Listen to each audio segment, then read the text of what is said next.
Geno, I know everything looks better when shots are falling, but it seemed like everyone was loose today, having a lot of fun. I don't know what the sense was on the bench, but what did you see, and what do you think, the big things that you got accomplished today? Yeah, that's a big part of it. Being home, I think, is comforting for our players. Being in this building, we haven't had a chance to experience a lot of that this year. So being here was exciting. We traditionally have made a lot of shots, on this court. We were able to play aggressively right from the beginning, and we were able to put a lot of different guys on the floor, so we kept everybody fresh. And like you said, when you shoot the ball and it goes in, it just makes everybody feel good. And we just came off a week when we shot it. We may have gotten some of the same shots that didn't go in, and today they went in, and everybody felt good, and it just built, and it just kind of got, it snowballed. It was good. It was a good day, and everybody played a little bit close to their role. This is what I am. This is what I do. And everybody did their part. That's what we've been asking. Talked about Anna's confidence. What do you think a day like this can do for her moving forward? I try to go, one game at a time, and I don't like to look too far ahead, other than, what we have next. I'm not surprised that Anna had a game like today, because these last 3 or 4 games, she's looked really, really good. She's getting more comfortable every day. She's finding spots on the floor where she can be successful, and she feels better shooting the ball. She's getting better defensively. I'm not surprised that she just needed to see the ball go in a lot, and that's what happened. Kids got a kick out of watching her play. The kids got a kick out of some of the shots that she made, and some of the shots that she took. Thank you. I know when we were in Dallas, I said, I told you guys, I kept reminding her, that guy out there is only 1 year older than you, so I don't know. We got the wrong immigrant. I don't know what the hell's going on. But today she looked, she was trying to channel her inner Luca. I don't know. But the kids were getting a kick out of it. What could her development, she might not be scoring 21 points every night for you guys, but if she can knock down those shots, if she can be a threat on offense, what could that mean for the team and for the offense and helping you guys get to that next level? Well, if you look at our makeup, we have 2 guards in the backcourt that, kind of sort of on the smaller side, Crystal and Kristen. So having somebody like Anna with the ball in her hands and can make shots and can see, she throws the right pass at the right time more times than not, and she can see who's open on the other side of the floor more times than some of our other guards can. So if she's playing with a lot of confidence, that's one more shooter out there to stretch the defense. That's one more good ball handler. That's one more big guard that can rebound maybe a little bit. So it gives us an opportunity maybe to give Crystal and Kristen, rotate them in and out a little bit more. She's one of those players that if she keeps building on this, it helps you in 3 spots, 3 positions on the floor, not just one. Helps you as a point guard because she passes well, helps you as a shooter, and helps you as a big guard who can defend maybe and rebound. You mentioned the rotation a little bit. How crucial is it to get those like Kristen and Crystal on the bench today and get that break with the rotation especially? Nobody can play 40 minutes every single night and still be on top of their game. there's going to be some fall off, you know. It's just a matter of are you able to still be really, really good during that fall off? That's naturally going to happen. But I've always said, what is it that really takes its toll? Is it the physical playing 35, 36, 37, 38 minutes that takes a big toll? Or is it knowing I can't come out because coach doesn't have anybody to put in for me? Does that pressure, that mental pressure, I got to make every shot, I got to make every pass, I got to play great defense, because there's no one for coach to put in that can help us. He can't give me a breather. I think it's the pressure of knowing I can't come out that ultimately wears you down. The actual physical part of running around out there, that's not as bad. So I think if some of the other kids on the team were able to come in and give us 2 minutes here, 2 minutes there, 3 minutes here, that will go a long way towards relieving some of that mental pressure that I think kids feel. Kind of follow up to Yeah. that. How have you seen Crystal deal with that especially? I think really, really well. You know, I don't know what she did today, but it looked good. You know, Crystal gets in trouble when she's trying to be too cute. She's trying to be too much of a playmaker. She's trying to be, you know, a little, you know, more, you know, sneaky. Like, oh, I want to get in there and make a play. And I told her, I said, you're at your best when you're trying to score every time you touch the ball. To me, that's when players are at their best. You get the ball and you're trying to score. Until when? Until you realize there's somebody wide open over there, and then you make the right play. Kids that come in and they get the ball and they're constantly looking like, who should I pass the ball to? They can't ever be effective because they're playing defensively almost. So these last 4 or 5 games, since the Baylor game, I would say, pretty much, Crystal's mentality has been, I have to score. And because I'm trying to score, when they collapse on me or they bottle me up, I can make the right pass at the right time.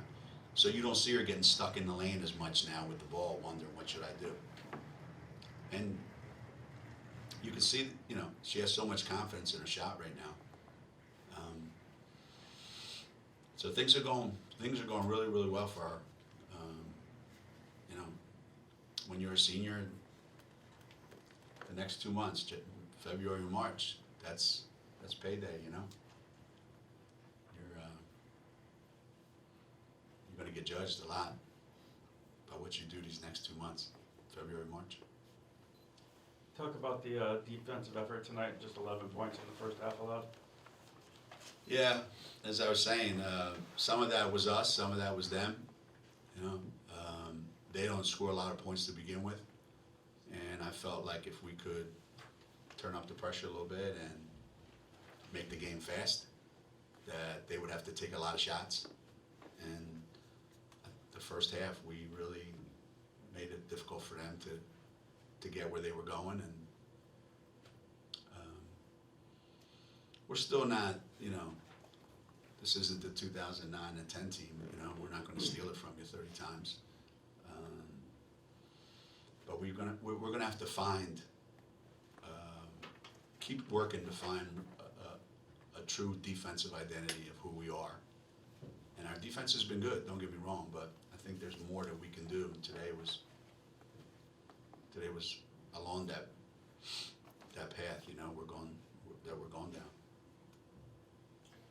Geno, up next is Tennessee. Yeah. Do you think this has the potential to get back to where it once was? Do those kids have any idea what it once was, or is it just another non-conference game at this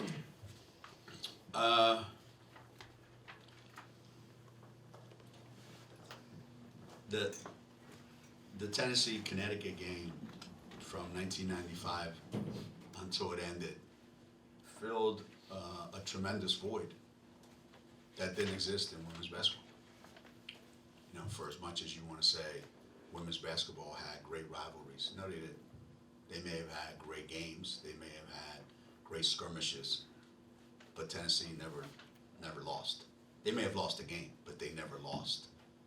You know, they were here, and everybody took turns, you know, snapping at their heels, but nobody ever knocked them off their pedestal. So that 1995 game started an intense rivalry where we did knock them off. And that caused a big stir. And then we fought for that spot for a long time. And they won a bunch, we won a bunch. And it became, Clash of the Titans, so to speak. Because there wasn't anybody else to fill that void, so to speak. It was just such a compelling series, and all the drama that went with,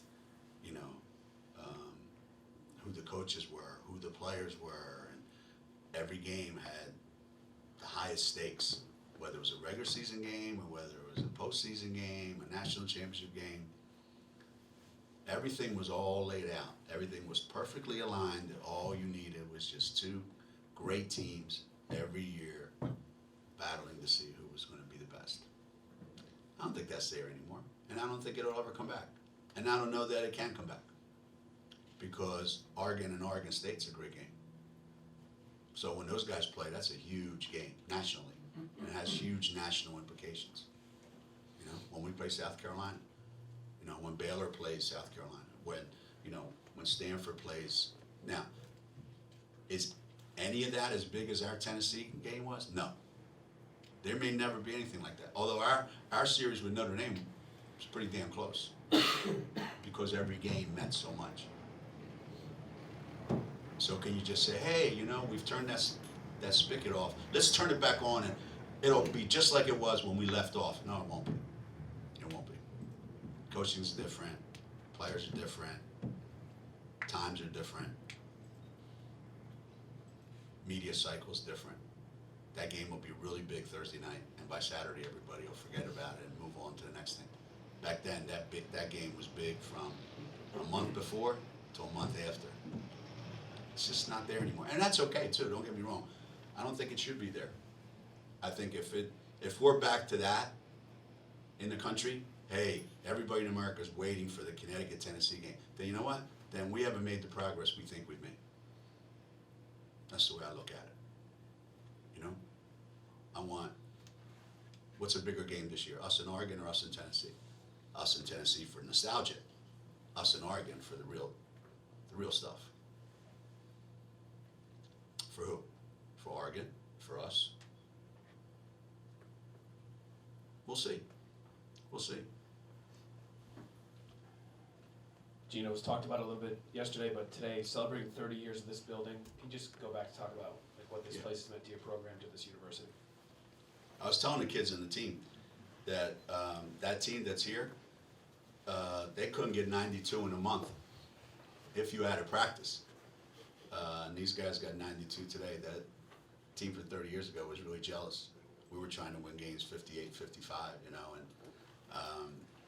so much has changed. The kids are so different. The game is so different.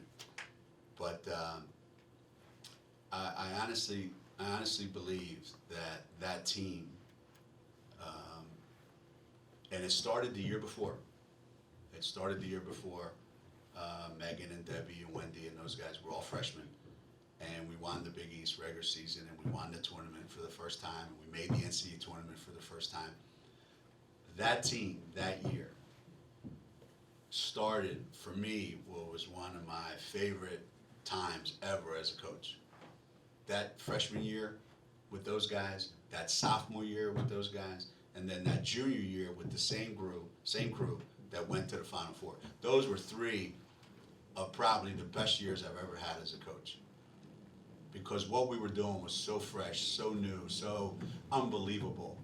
And the kids I was doing it with were being recruited by nobody. And here they are beating somebodies.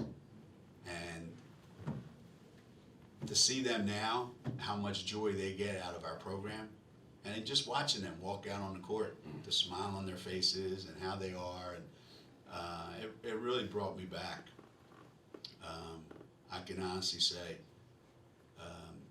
that group of kids that following year in Philadelphia at the Palestra, after we beat Clemson to go to the Final Four with that team, I don't think, including the national championships, I don't think there's ever been a time in my life, my career as a coach, that I've ever been probably more emotional than I was that night. It was just the culmination of 3 years with that group.